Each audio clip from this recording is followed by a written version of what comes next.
Membuka usaha sendiri memang belum tentu mudah, dibutuhkan modal dan juga keberanian. Jika bukan bisnis sendiri, model franchise atau waralaba bisa menjadi solusi penangkal krisis. Tinggal pilih jenis waralaba sesuai kemampuan dana dan potensi pasar. Dunia online yang juga kian masif bisa membantu bisnis Anda kian berkibar. Irwan Syah berjudi dengan nasibnya pada tahun 2009. Ketika perusahaan tempat ia bekerja menawarkan program pensiun dini karena terbelit masalah, pria usia 40 tahun ini menyambutnya. Dengan bekal uang pensiun kurang dari 100 juta rupiah, Irwan Syah mengambil jalan berani. Tidak mau lagi jadi karyawan, ia memutuskan untuk berwira swasta. Di kantor tempat bekerja ada kesempatan ke karyawan untuk pensiun muda ya. Waktu itu juga saya kerja sudah merasa tidak enjoy lah. Terus untuk karir juga kayaknya jauh untuk berkembang ya. Ya saya coba hijrah aja gitu loh. Mungkin dengan usaha ketemu jalan lah, kita bismillah aja. Irwan Syah membuka usaha isi ulang air murni.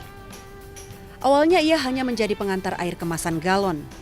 Bermodal pinjaman uang ke bank, Irwan Syah membeli alat filterisasi rumahan yang dapat memproduksi 10 galon air murni. Tantangannya sih nyari pelanggan aja. Kita door to door, ke perusahaan-perusahaan, ke catering, ke kantor. Ya kita jualan lah kayak sales gitu, door to door. Ya harus kita nikmati aja, penolakan itu ya biasalah.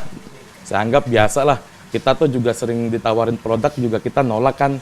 Saya anggap ya udahlah resiko usaha gitu aja. Kalau untuk modal sendiri ya kurang lebih mesin produksinya aja kurang lebih 50 juta lah untuk produksinya di luar tempat ya. Usaha tidak kenal lelah membuat permintaan air murni produksi Irwan Syah semakin tinggi. Usahanya berkembang, ia membeli sebuah rumah yang dijadikan tempat produksi air murni dalam jumlah besar. Alat filterisasi pun ditambah, hingga akhirnya memproduksi 250 hingga 300 galon air murni setiap hari. Dalam sebulan, Irwan Syah bisa meraup keuntungan 30 juta hingga 40 juta rupiah. Pensiun dini terbukti jadi hadiah terbesar yang ia syukuri. Ya usaha juga kalau kita nikmati ya alhamdulillah survive lah sampai sekarang gitu loh. Bisa bertahan, ya juga bisa kita menghidupi anak-anak kerja gitu loh, bisa buat ya selain ini kita bisa buat berbagi juga lah gitu loh. Jika belum bernyali buka usaha sendiri, waralaba atau usaha dengan model franchise bisa jadi pilihan. Model ini banyak dijumpai di kota-kota besar. Pameran atau Expo Waralaba kerap pula digelar. Salah satunya Franchise and Business Concept Expo 2015. Pameran waralaba ini menampilkan 80 stand usaha waralaba dan 10 usaha kecil menengah dari Kementerian Perdagangan. Sekitar 70% usaha waralaba yang ditawarkan adalah usaha kuliner, seperti usaha pizza, kebab, fried chicken, soto, dan ayam bakar. Ada juga waralaba pakaian seperti baju muslim hingga usaha laundry. Tinggal dipilih sesuai selera dan harga, mulai dari harga terjangkau hingga tinggi. Waralaba minuman misalnya mulai dari harga 10 hingga 30 juta rupiah. Sementara usaha kuliner lain yang berbentuk resto dan kafe harganya mencapai ratusan juta rupiah. Beberapa tips penting untuk disimak sebelum memutuskan masuk ke bisnis waralaba. Yang pertama, kredibilitas waralaba harus benar-benar teruji karena citra produk penting untuk menarik minat konsumen. Kedua, tahu secara mendetil bagaimana bisnis waralaba tersebut berkembang, mulai dari awal hingga bertahan hingga sekarang. Ketiga, tentu saja harus dipastikan izin usaha bisnis waralaba bisa dipertanggungjawabkan. Jangan sampai salah pilih karena terbelit masalah hukum. Kementerian Perdagangan mencatat per Desember 2014 ada 258 waralaba asing dan 414 bisnis waralaba lokal. Dari total waralaba lokal, hanya 15 brand yang berhasil go internasional. Dan memang pameran waralaba ini digunakan atau ditunjukkan memang untuk meningkatkan wirausaha lokal di Indonesia. Terbukti juga 5 tahun belakangan ini wirausaha di Indonesia ini semakin berkembang dan juga membantu perekonomian Indonesia. Buntu dengan pilihan usaha, buku-buku tentang peluang usaha bertebaran.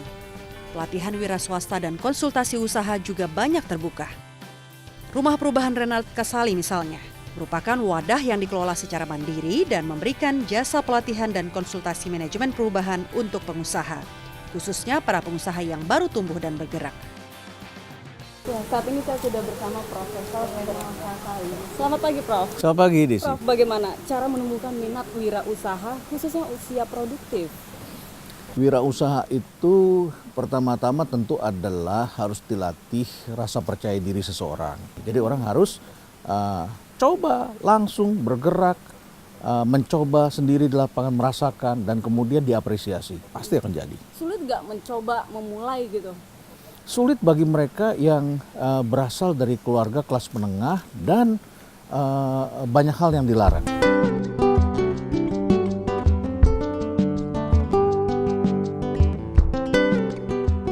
Kalau teman-teman yang dilatih atau disupport di sini ada nggak, Prof? Lumayan banyak. Kita punya banyak contoh di sini karena kita sudah memulai justru kan mulainya dulu tahun 98. Loh, kalau yang namanya krisis itu kan berhentinya cuma sesaat. Ibaratnya kita turun gunung gitu. Kan kita nggak selamanya. Ntar lagi kan kita naik kan. Nah, sekarang Anda mau nggak meneruskan beberapa langkah sebelum Anda mencapai sukses gitu. Seringkali kan orang merasa gagal padahal dia hanya berada satu langkah sebelum berhasil. Terakhir, Prof, Ya. ada nggak kiat sukses untuk mereka yang sudah mau memulai atau sudah mulai di tengah jalan tapi tersandung begitu? Oh, 80% entrepreneur itu akan tersandung. Persoalannya adalah ketika dia tersandung, dia mau bangkit lagi nggak? Ilmu kita adalah the power of unreasonable people. Kita ini orang-orang yang unreasonable. Ya, kalau orang bilang nggak mungkin, kita masih bilang kita coba deh. Ya, kita bukan pengecut, kita bukan orang yang cengeng, kita maju terus saja. Fighter di sini ya. Baik, terima kasih, Prof. Ya, terima kasih Desi. Waktunya. Semoga wirausaha makin sukses ya. Ning Hermanto merupakan ratu herbal yang bergabung dalam Rumah Perubahan. Pecinta warna ungu ini mengolah jamu herbal dari mahkota dewa. Pasca krisis tahun 98, Ning Hermanto memberanikan diri merogoh uang Rp500.000 untuk modal awal wirausahanya. Dulu terus terang saja mula-mulanya saya modalnya 500.000 bersama teman-teman. Dulu hanya mimpi punya perusahaan. Terwujud saya ya memang bongkar-bongkar tabungan ya, kira-kira 5 jutaan lah. Ya alhamdulillahnya setidaknya saya bisa punya karyawan sekitar 70-an orang. Kalau misalnya UMR berapa misalnya begitu ya. Kalau mau saya sebutin kayaknya kok nggak enak ya. Ning terus berinovasi dalam berbagai produk jamunya. Tujuannya agar jamu herbalnya tetap diminati masyarakat. Produk terbarunya jamu untuk penyakit kardiovaskular. Menurutnya, jenis penyakit itu mudah dideteksi dan paling sering ditemukan di masyarakat. Tetapi yang terukur, gampang terukur kan asam urat. Asam urat gitu ya. Saya coba lagi bikin, ternyata dalam waktu 1 jam itu bisa asam urat itu turun.